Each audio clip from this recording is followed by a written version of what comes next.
우리 주님의 은혜와 평강이 우리 가운데 임하기를 바랍니다. 온 세상 천지가 전부 다 정치에 매몰되어 있는 것 같고 거기에 온통 관심이 쏟아져 있는 것 같습니다만, 우리는 사순절을 지나면서 주님과 함께 어두운 역사의 한복판을 통과하면서 하늘의 빛을 끌어들이는 이 소명을 우리는 잊지 말아야 합니다. 오늘 본문은 탕자의 비유입니다. 우리가 전통적인 해석에 의하면 허랑방탕하게 자기 아버지의 재산을 가지고 유산을 받은 이 아들이 고생하다가 돌아왔다는 이 둘째 아들에게 초점을 맞춥니다만, 과연 이 비유가 예수님께서 말씀하시고자 하는 이 둘째 아들에게만 해당될까는 생각을 해봅니다. 또 우리가 잘 아는 팀 킬러 목사님은 탕부 하나님이라는 책을 갖다가 썼습니다. 모든 것을 낭비하고 아낌없이 다 써버린 이 둘째 아들에게 빗대어서 아들을 향해서 무모할 정도로 너무나 헤프게 베푸시는 그 하나님의 모습, 그리고 남김없이 다 써버리는, 다 사용해버리는 이 아버지의 모습을 또 부각하고 있습니다. 그러니까 이 비유는 동생에게 뿐만 아니라 형에게도 해당하고, 그리고 두 아들뿐만 아니라 아버지에게도 굉장한 초점이 맞춰져 있는 내용입니다.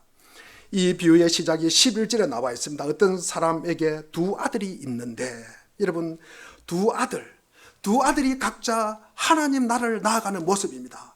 그래서 어떻게 하면 하나님의 나라를 들어갈까?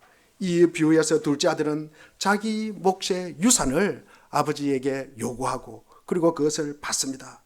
우리는 누가복음 15장 1절 말씀을 우리가 한번 보겠습니다. 같이 읽겠습니다. 시작. 15장 1절입니다. 시작. 세리들과 죄인들이 모두 예수의 말씀을 들으려고 그에게 가까이 몰려들었다. 모든 세리와 죄인들, 이 세리와 죄인들이 아마 여기에 둘째 아들이 상응하는 것이다. 그러니까 이 세리와 죄인들은 둘째 아들도 마찬가지죠. 여러분, 도덕법, 성경에 기록되어 도덕법, 정계, 레시 이런 거 별로 중요하게 생각하지 않습니다. 이거 별로 지키지 않습니다. 그리고 바람직한 사회, 그리고 가정의 어떤 윤리, 별로 이런 의식이 없다는 거죠. 그래서 집을 나가버립니다. 그냥 자기 멋대로 살아가는 이 둘째 아들의 모습. 그렇게 큰 돈을 갖다가 거머쥔 둘째 아들은 먼 곳을 떠나서 사치와 허랑방탕한 생활을 합니다. 결국 모두 탕진했을 때 굶주림에 지쳐서 아버지 집으로 돌아오게 됩니다. 자기 멋대로 산 삶에서 집으로 돌아온 이 둘째 아들은 아버지에게 자신을 갖다가 하늘과 아버지에게 죄를 지었습니다. 그리고 저는 아들 자격이 없습니다. 나를 품꾼으로 삼아 주십시오. 이렇게 이야기를 합니다. 처근지심이 가다간 아버지는 아직도 거리가 먼데 달려가서 목을 안고 입을 맞춥니다. 아버지는 죽은 아들이 살아서 돌아왔다고 껴안고 기뻐하면서 그에게 좋은 옷을 입히고 반지와 그리고 신발을 신기고 잔치를 베풉니다. 아버지는 품꾼의 지위를 요청하는 아들에게 아들의 지위를 완전히 회복시켜 주십니다.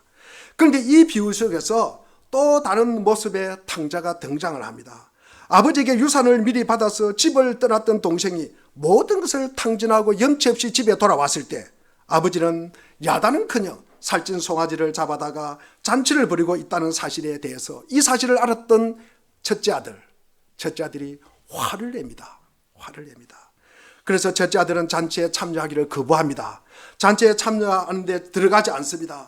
왜냐하면 동생을 향한 이 아버지의 행동이 너무 못마땅한 거예요. 이게 너무 못마땅하고 불공평하다고 생각하는 것입니다.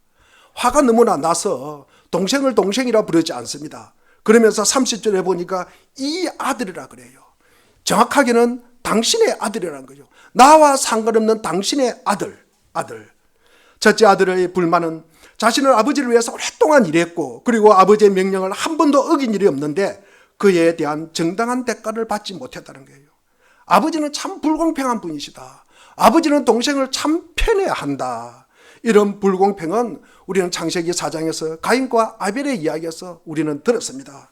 가장 혈육으로 가장 가까운 형제 간에 이 불공평이 극복되지 않는 거예요. 화를 내는 것뿐만 아니라 화를 넘어서 동생을 죽이게 됩니다. 창세기 27장에도 이삭의 아들 누가 있습니까? 에서와 야곱이 있습니다. 이 에서와 야곱의 갈등, 형 에서가 동생 야곱을 죽이려고 합니다. 그런데 어머니 리브가가 창세기 27장 44절에 보면은 며칠 동안 잠시 피해 있으라고 동생을 그 야곱을 어디로 보냅니까? 왜? 라반에게. 그죠? 라반에게. 밧단 아람에 있는 이 외삼촌 집으로 보냅니다. 그러나 이 야곱은 그의 어머니가 죽었을 때도 돌아오지를 못해요. 아마 대략 계산하면은 아마 35년 내니 40년 후에 그는 돌아오게 됩니다. 우리는 성경에서 형제 간의 갈등, 한쪽이 다른 쪽에 비해서 참 억울하다, 이렇게 불공평하게 취급당하는 모습 너무나 많이 보게 됩니다. 우리는 야곱의 아들들, 야곱의 아들들에게서 이 요셉을 팔아버리잖아요. 요셉의 형들이. 그것뿐만 아니라 이새의 아들들의 갈등, 그러니까 다윗과 그 형제 간의 갈등, 그리고 다윗 아들들 간의 갈등. 여러분, 성경은 구약은 이 갈등을 어떻게 풀까 문제로 집중되어 있습니다. 사실은 이 갈등으로 인해서 팔고 그리고 쏘기고 죽이고 하는 그런 모습이 반복됩니다. 이 불공평, 여러분, 이 억울함을 여러분 어떻게 해결하느냐? 어떻게 해결하느냐? 이게 여러분 우리의 시험거리입니다. 시험거리예요. 이 불공평, 이 억울함, 여러분, 이 억울함에 대해서 어떻게 내가 반응을 하느냐? 이 반응이 뭐예요? 여러분의 실력이에요. 여러분의 실력입니다. 우리가 살아가면서 이런 일을 우리가 한두 번 겪는 게 아니잖아요. 너무 억울해요. 여러분, 이것을 내가 이럴 때 내가 여러분은 어떻게 반응하느냐? 여러분의 이게 믿음이에요. 믿음의 실력이라고요. 우리의 삶을 살아가는 이 땅의 실력이 되는 것입니다. 내가 얼마나 큰 소원을 가지고 내가 얼마나 큰 기대를 가지고 사는 것이 중요한 것이 아니라 내가 지금 어디까지 할 수 있느냐, 내가 어디까지 할 수 있느냐, 내가 무엇을 할 수 있느냐, 이게 여러분 훨씬 더 중요하다는 사실입니다. 오늘 본문에서 첫째 아들은 비록 아버지와 함께 있었고 집을 떠난 일이 없었지만 아버지의 마음을 알아요, 몰라요? 아버지의 마음을 전혀 모릅니다. 첫째 아들은 아버지 곁에서 끝까지 남아서 장자의 역할을 했다. 나는 잘했다고는 사실, 난 아버지를 떠나지 않았다는, 그리고 나는 십계명을 지켰다는 사실, 나는 동생보다 잘했다, 동생에 대한 우월의식, 그리고 난 율법을 지켰다, 나는 계명을 지켰다, 그러면서 도덕주의적 삶에 나는 충실하였다. 여기서 자신의 옳음, 자신의 의를 갖다가 여러분 찾고 있는 이 첫째 아들입니다. 사실 이 비유는 우리가 바리새인과 서기관들을 갖다가 조준하는 내용입니다.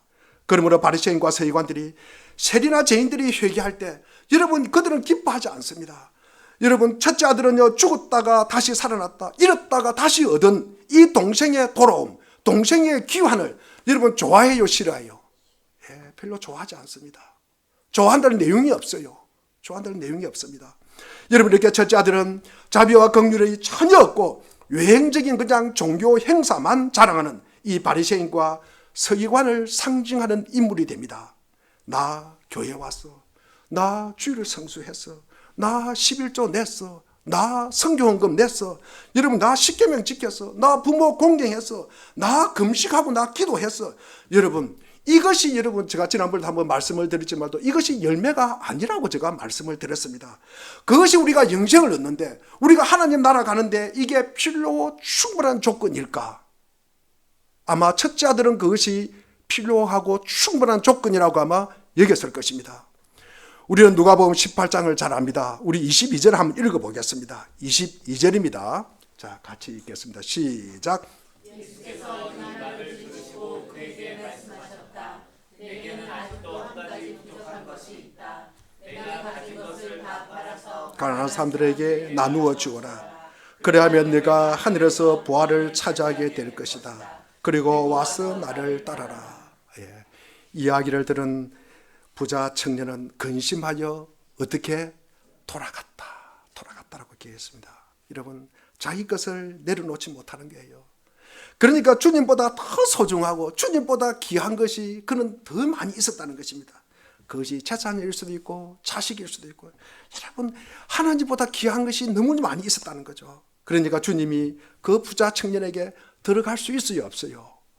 없다 말씀입니다. 여러분, 첫째 아들의 시각은 이 둘째 아들 동생이 우리가 30절도 보면은 아버지의 살림을 창녀들과 어울려 삼켜버린 자, 동생을 어떻게 생각합니까? 나쁜 놈이라고 생각하는 거죠.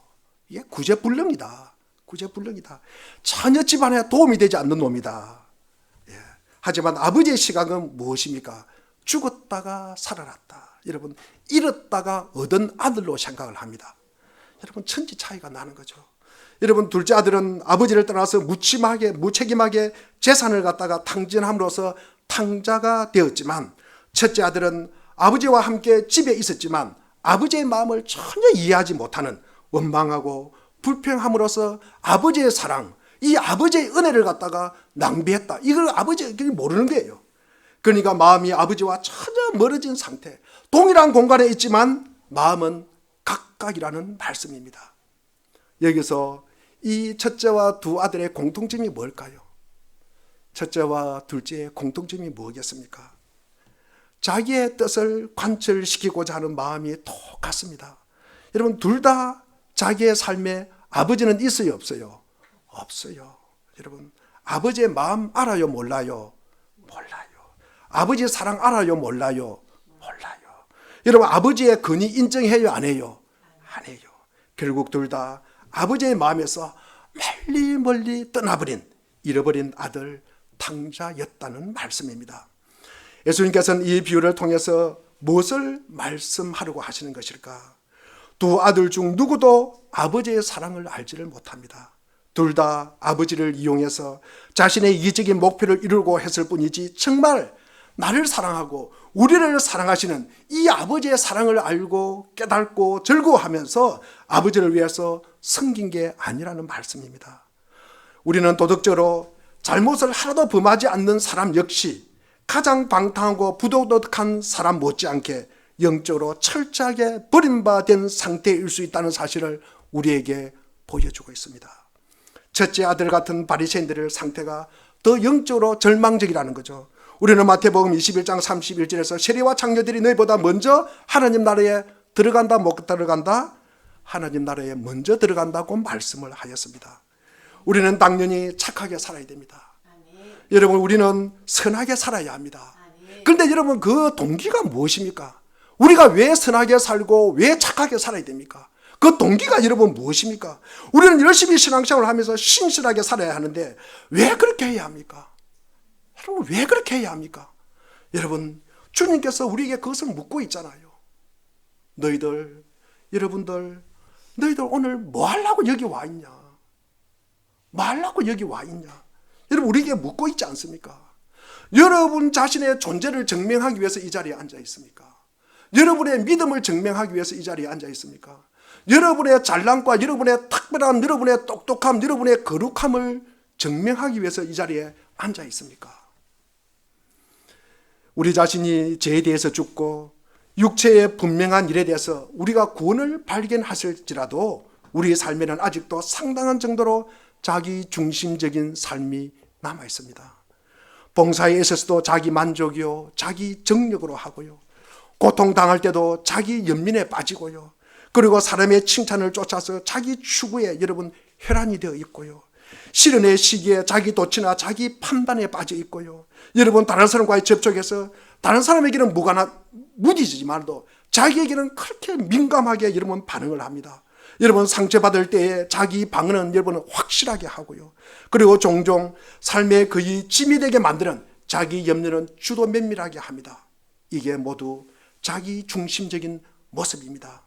자기 정료로 온전히 그리스도의 것이 되고자 하는 욕구를 갖고 있는 우리는 종종 스스로를 그리스도와 갈라놓고 있다는 말씀이에요. 우리의 활동의 근원을 망각한 채 새 열심으로 그리스도를 위하는 일이라고 여러분 추구를 합니다. 그렇지만 우리가 그리스도를 위한 우리의 모든 피조물의 활동이 아무런 소용이 없음을 눈뜰 때까지는 우리의 수고의 영적인 열매는 찾아볼 수가 없습니다. 과거에 하나님을 섬기는데 턱심이 있었던 유대인들은 자기 고집과 자기 의지와 자기 생각으로 그들 가운데 오신 성자 하나님을 알아보지 못합니다. 오늘 그 예수님을 섬기는데 열심이라는 우리는 지금 여기에 계신 성령 하나님을 배척하고 있지는 않은지요. 그럼에도 불구하고 아버지가 첫째 아들의 불평을 달랩니다. 우리가 31절과 32절을 우리 같이 한번 읽어보겠습니다. 우리 시작. 아버지가 그에게 말하였다. 얘야, 너는 늘 나와 함께 있으니 내가 가진 모든 것은 다 내 것이다. 그런데 너의 이 아우는 죽었다가 살아났고 내가 잃었다가 되찾았으니 즐기며 기뻐하는 것이 마땅하다. 아버지는 자신을 향해 불평하는 이 첫째 아들을 야단치는 것이 아니라 내가 가진 모든 것이 다 네 것이라고 말합니다. 분노한 첫째 아들에게 28절에도 아버지가 나와서 그를 달래줍니다. 이 말은 첫째 아들에게 확 소리를 지르면서 강압적으로 이야기할 수 있지만 알아들을 수 있는 말로 계속해서 설명해 주었다는 의미입니다. 마음이 비틀어지지 않게 품어주옵니다. 인내하고 참아주면서 받아주면서 사랑으로 품어줍니다. 아버지는 도덕성, 여러분, 착하다 덜 착하다 그게 별로 관심이 없어요. 우리는 따지지만 여러분, 아버지는 재산에도 별로 많고 자금도 별로 상관을 하지 않습니다. 우리는 그래요. 재산이 많고 재산이 작다. 여러분, 아버지의 근이 있고 없고 그것은 아버지가 별로 관심을 가지지 않는 분야입니다. 우리들이 관심을 가지죠. 네가 나의 근위에 도전했다, 자존심 상했다, 그런 말을 하죠. 여러분, 아버지의 관심은 어디 있습니까? 아버지의 관심은 어디 있습니까? 오직 그 자녀가 아버지에게 돌아오는 데 관심이 있는 거예요. 돌아오는 데 관심이 있습니다. 다른 데는 별로 관심이 없습니다. 그냥 아버지와 함께 있고 아버지와 가까이 있고, 그리고 이게 즐거운 거예요. 이게 마땅하다고 성경은 말씀하고 있습니다. 제가 지난주에 마태복음 4장 예수님의 시험에 대해서 말씀을 전하였습니다. 사탄은 하나님의 아들이거든 돌이 뜨게 되게 만들어라. 그리고 높은 곳에서 뛰어내리라. 천사가 밑에서 아마 받아줄 것이다. 아마 절해보아라. 너 보이는 거 천하만국을 다 넣어줄게. 그러면 부자 되고 명예 가지고 신비롭고 특별한 일을 하는 것, 눈에 보이는 엄청난 이 성과를 사탄은 하나님의 아들 되는 증거라고 이야기하지만, 예수님은 하나님 아버지의 말씀을 따르는 것, 그 말씀에 순종하는 것, 그리고 그 말씀을 받아들이는 것이라고 말합니다. 그러면서 시험하지 말라고 오히려 사탄에게 꾸짖습니다. 아버지는 언제라도 자식을 위해서 자신의 명예를 내려놓고요, 자기 자신의 근위도 내려놓고요, 이름도, 그리고 그 생명조차도 내팽개칠 각오되어 있는 분이 아버지이십니다. 아버지는 아들에게 재산을 나누어 주었고, 둘째 아들이 돌아왔을 때 천히 받아들였고, 그리고 불쌍히 여겨 달려가서 목을 안고 입을 맞춥니다. 기쁨으로 둘째 아들이 돌아온 것을 축하하는 잔치에 여러분, 심지어 분노하면서 들어오지 않는 이 첫째 아들에게도 아버지는 참으로 관대하게 대하십니다. 오늘 본문에서 우리가 아버지에게 볼 수 있는 것이 무엇일까? 여러분, 아버지에게서 볼 수 있는 가장 놀라운 일은, 아마 제가 생각할 때는 그 아버지가 이 둘째 아들이 요구한 꼭 그대로 그 재산을 나누어 줄 수 있을까? 여러분, 우리가 살아 계시잖아요. 살아 계시는데 여러분, 우리라면 도대체 어떻게 했을까? 자녀가 찾아와서 유산을 달라 그러면 여러분 어떻게 했을까? 아마 저 같았으면 일장 훈계를 하겠죠. 크면 주겠다, 좀 더 기다리라, 별말을 다 하겠죠. 다른 일거리를 주면서. 그러나 이것은 둘째 아들의 상상을 여러분 채울 수가 없는 거예요. 둘째 아들의 상상을 채울 수가 없습니다. 그리고 둘째가 집을 나갑니다. 여러분, 자식이 애비 보기 싫어서 나간다는데 애비의 마음이 어떻겠어요? 아파요. 찢어지지 않겠습니까? 그죠? 그러나 아버지는 자기 자신의 감정을 제쳐두고 자기 아들의 소원을 들어줍니다. 여러분, 그 아들이 아마 재물을 갖다가 잘 관리하지 못할 거라는 것도 아마 알고 있었을 것입니다. 우리는 디모데전서 6장 17절에 보면 오직 우리에게 모든 것을 풍성히 주셔서 즐기게 하시는 하나님, 우리는 그 하나님을 기억하고 있습니다. 두 번째로 또 놀라운 사실은 아버지가 아들을 찾아 돌아다니거나, 그리고 아들에게 집으로 빨리 돌아오라고 예글복굴하는 모습이 없어요. 우리 같았으면 어떻게 하겠습니까? 하루만 애가 가출해도 나가서 찾고 뭐 여유력이 되면은 여러분 얼마나 하겠습니까? 저도 그런 적이 있거든요. 제가 파출소 찾아가 본 적이 있습니다. 가출 신고하려고. 고등학교 다닐 때 집에 와야 될 시간이 2시간이 지났는데 그 2시간을 못 참아가지고 파출소 가가지고 우리 애 잊어버렸다고. 그 순경이 그래요. 조금 기다려보라고. 조금 기다려보라고. 여러분 한 2시간쯤 너 한 2시간 반쯤 되니까 아무렇지 않게 왜 늦게 와? 집에 왔더라고요. 그래서 왜 늦게 왔냐니까 친구랑 오다가 이야기하다 그랬대요. 여러분 반갑기도 하고. 여러분 오늘 본문 앞부분에 보면은 목자는 뭐를 찾고 있습니까? 잃은 양을 찾아요. 그죠? 잃은 양을 찾습니다. 그리고 그 뒷부분에 보면은 동전 찾는 내용이 나옵니다. 누가 찾습니까? 주어가 어떤 여자가 여러분 자기 잃은 동전을 갖다가 찾습니다. 그러나 아버지는 자기의 잃은 아들을 찾아서 이리저리 다니지 않습니다. 여러분 그냥 돌아오기를 기다리는 거예요. 우리 인간은요 참 배울 게 많잖아요. 그런데 우리가 집 안에서 여러분 있을 때 가장 쉬운 방법으로 배울 수 있는데 우리가 집 밖에 나가면은요 집 밖에서는 참으로 여러분 어렵게 배웁니다. 어렵게 배워요. 부모는 자기 자녀들이 이러한 것들을 너무 늦지 않게 배우기를 여러분 우리가 바라면서 기도합니다. 사람들은 자기가 가진 기회를 갖다가 남용하고 그리고 허비하고 그리고 낭비하는 것을 보면서 이 보는 것이 얼마나 가슴 아프겠어요. 이게 부모의 마음이지 않겠습니까? 이때 아마 이렇게 해야 되는데 이때 이렇게 자라줬으면 좋는데 이럴 때 이렇게 컸으면 좋는데 여러분 어떤 아기를 낳았는데 여러분 1년이 지나고 2년 지나도 걷지를 못한다 그러면 부모 싸우고 마음이 얼마나 타겠습니까? 아마 뭐 병원 아마 다 찾아다닐 거 아닙니까? 어느 시기가 되면 자라야 되는데 이 자라지 못하는 모습. 여러분 그런데 오늘 본문에서도 본문 앞부분이죠. 이게 동물 그러니까 양이나 동전은 찾아봐요 못 찾아봐요? 찾아오지를 못합니다. 찾아오를 못해요. 그러니까 사람이 찾아가는 거예요. 그러나 그 젊은이 이 둘째 아들은 하나님의 형상으로 지음받은 자예요. 그죠?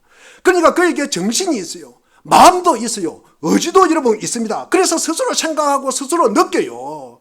그리고 스스로 결정하고 결단할 그런 능력이 있다는 말씀이에요. 불행하게도 이 놀라운 능력이 우리가 죄의 영향을 받아가지고 타락해서 우리가 안 되지. 우리가 원래는 하나님의 형상으로 지음받으면 당연히 이것이 된다는 말씀이에요. 우리가 예레미야 17장 9절에 보니까 만물보다 더 거짓되고 아주 썩은 것은 사람의 마음이다 라고 기록하고 있습니다. 그의 정신은 죄로 물들었고 하나님에 대해서 적대적이라는 거죠. 우리 에베소서 2장 2절에 나오는 말씀입니다. 세상 풍조를 따르고 그리고 공중 근시에 잡은 사탄을 따르고 그리고 불순종의 아들 가운데 역사하는 영이다. 그러니까 불순종하는 그 사람들 안에서 활동하고 있다는 말씀입니다. 그런데 모든 것이 변하기 시작하는 것은 이 젊은 둘째가 자기의 인생을 엉망으로 만들어 놓고 자기에게 정말 필요한 것이 무엇인지를 절실하게 깨달을 때 그때 변화가 있는 것입니다. 그때 돌아옵니다. 여러분 자기에게 필요한 것이 무엇인지를 절실하게 깨닫지 못하면 여러분 그 변화가 없습니다. 그것을 깨달아야 여러분 우리에게 새로운 삶을 살아가는 것입니다. 보통 우리가 가출하는 청소년을 붙잡고 묻습니다. 왜 집을 나갔나? 왜 집을 나갔어? 왜 가출했어? 이렇게 물으면 주로 어떻게 대답하시는지 아십니까? 거의 99%는 이렇게 이야기한대요. 자신을 찾고 싶어서 나갔대요. 내가 가정 안에 있으니까 내 자신을 찾지 못하고 그 엄격한 아버지 안에 있으니까 내가 찾지 못하고 내가 교회 안에 있으니까 내가 누구에게 붙들려 있으니까 내가 자기 자신을 찾지 못한다고 이야기를 한대요. 자기를 갖다가 찾고 싶은 게 이게 계획적으로 불순종하는 젊은이들이 되는 핑계라는 말씀이죠. 여러분 언제 어디서 너를 잃었나 이렇게 물어보면은 여러분 어디서 잃었습니까? 자기 자신을 잃은 곳이 어디예요? 가정에서 잃었다고, 교회에서 잃었다고, 교회 공동체 안에서 잃었다고 이야기를 합니다. 그럼 여러분 왜 다른 데 가서 찾아요? 이런 곳에서 찾아야 되는 거 아닙니까? 여러분, 운동선수가 실력 있는 큰 좋은 코치를 만나면은 여러분 성공할 수 있어요. 잘할 수 있어요. 그렇게 하려고 그러면 그 코치에게 복종을 해야 됩니다. 그 코치가 시키는 그 훈련 스케줄을 이겨내야 되는 거예요. 여러분, 음악가들이 위대한 성시에게 여러분 그 사사를 받잖아요. 그러면 그 사사 받는 걸 복종하지 따라하지 않으면 할 수가 없어요. 여러분, 우리도 마찬가지입니다. 우리 인간은요, 우리가 주님께 복종함으로써 자기 자신을 갖다가 찾아가는 것입니다.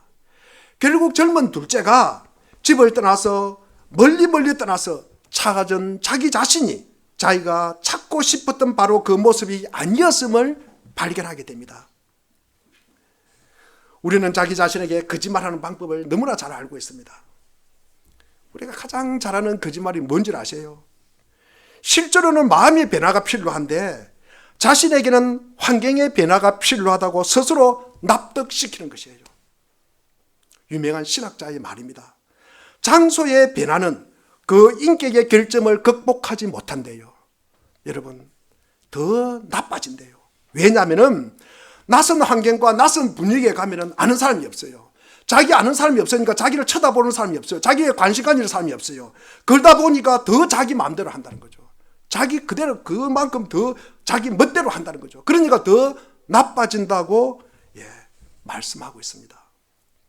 이 둘째가 가장 좋은 곳, 그러니까 가장 좋은 집에서 최악의 결정을 하는 거죠. 집을 나가는 결정을 하는 거예요. 그런데 이 최악의 장소인 돼지우리에서 최고의 결정을 하는 거예요. 집으로 돌아오는 결정을 하게 되었다는 말씀입니다. 세 번째로 또 아버지는 이 둘째 아들을 보았을 때 그 아들을 맞으려고 뛰어갑니다. 그 당시 남자는 여러분 뛰지 않습니다. 특별히 아버지는 뛰지 않습니다. 뛰는 법이 없어요. 왜 저 사람이 저렇게 뛰어가지? 아마 의아하게 생각할 것입니다. 아버지의 이 불쌍히 여기는 마음이 그로 하여금 아버지에게 뛰어가게 만들었다는 것입니다. 우리는 어거스틴의 고백록에 보면 그가 집을 떠날 때는 당신은 그를 사랑하였습니다. 그리고 돈 한 푼 없이 집으로 돌아왔을 때 당신은 그를 더욱더 사랑했다고 기록하고 있습니다. 그러나 아버지는 그렇게 서두른 데는 또 다른 이유가 있습니다. 이미 그 아들은 자기의 가족, 자기의 집안뿐만 아니라 자기의 어떤 마을, 자기의 고향에 여러분 불명예를 끼쳤다는 것입니다. 모세의 율법에 의하면 어떻게 합니까? 우리가 신명기 21장 18절과 21절 말씀을 우리가 한번 읽어보겠습니다. 자, 다 같이 18절을 한번 읽어보겠습니다. 시작. 어떤 사람에게 아버지의 말이나 어머니의 말을 전혀 듣지 않고 반항만 하며 고집이 세어서 아무리 달려도 듣지 않는 아들이 있거든. 21절입니다. 시작. 그러면 그 성읍의 모든 사람이 그를 돌로 쳐서 죽일 것이다.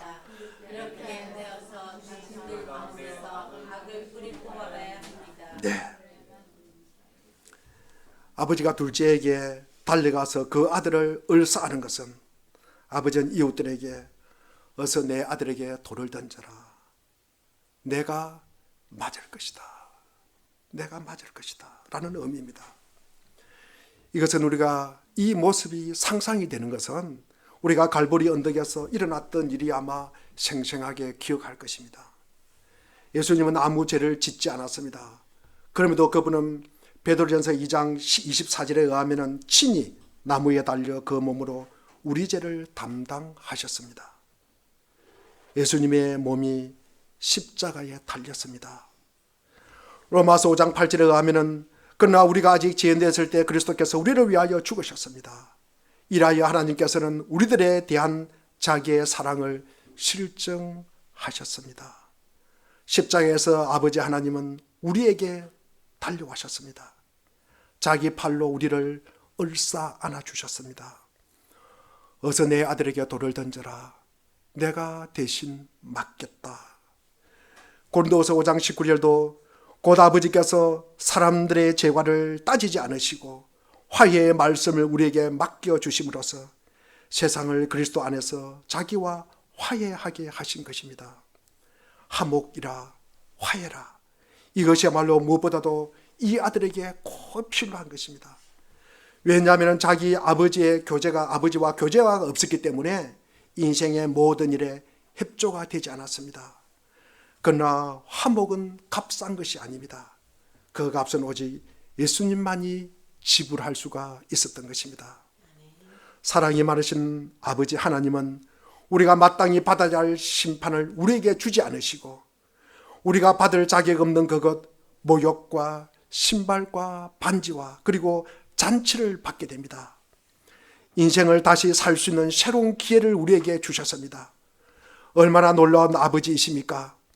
그리고 그 모든 것이 다 예수 그리스도 안에서 우리 것이 되었습니다.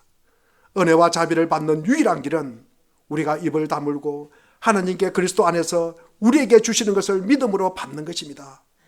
하나님 앞에서 죄인들임을 깨닫고 두려운 마음으로 입을 다물고 있는 죄인들에게 구원은 시작되는 것입니다.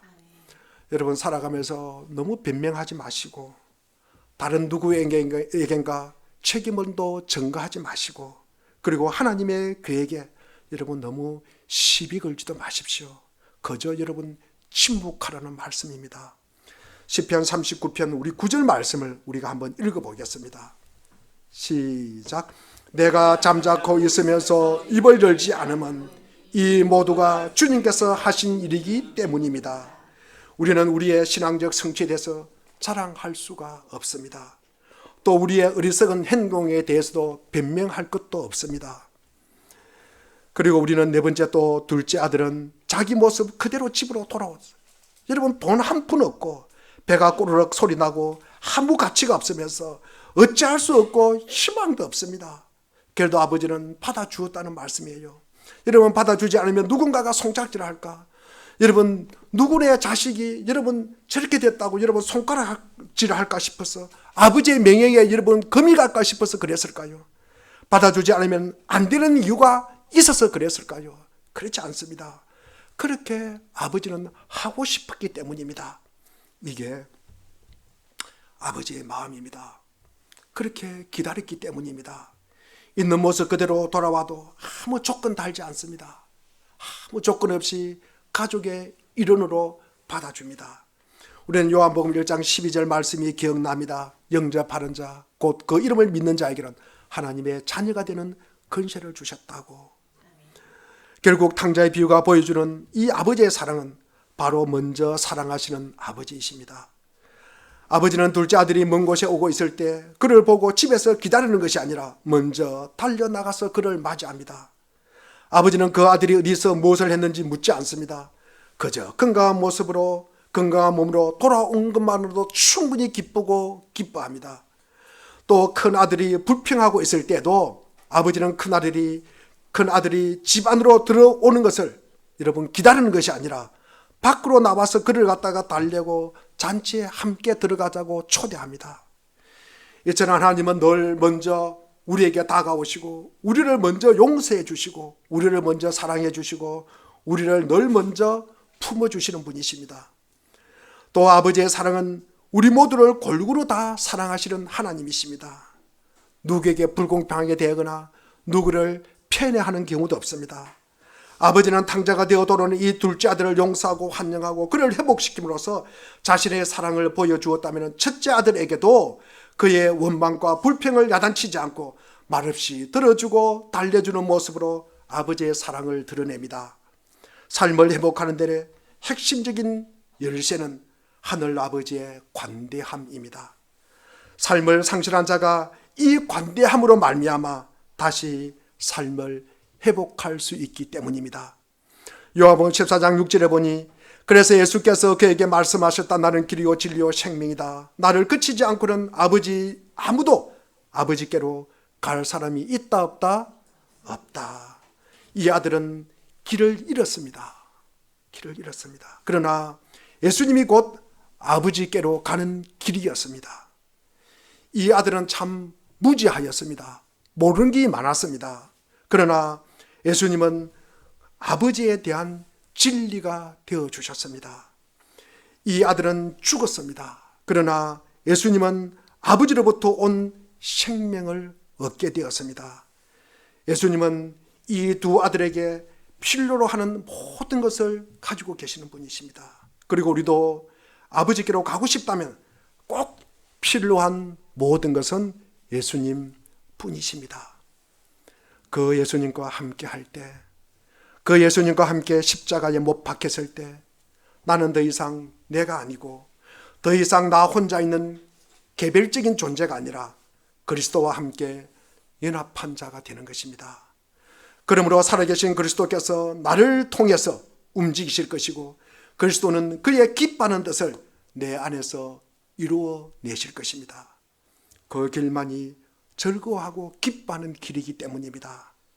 아버지가 탕자의 돌아옴을 즐거워하고 기뻐하듯이 우리 모두 즐거워하고 기뻐하는 이 아버지의 마음을 우리 가슴 속에 담을 수 있으면 참 좋겠습니다. 기도하겠습니다. 아버지,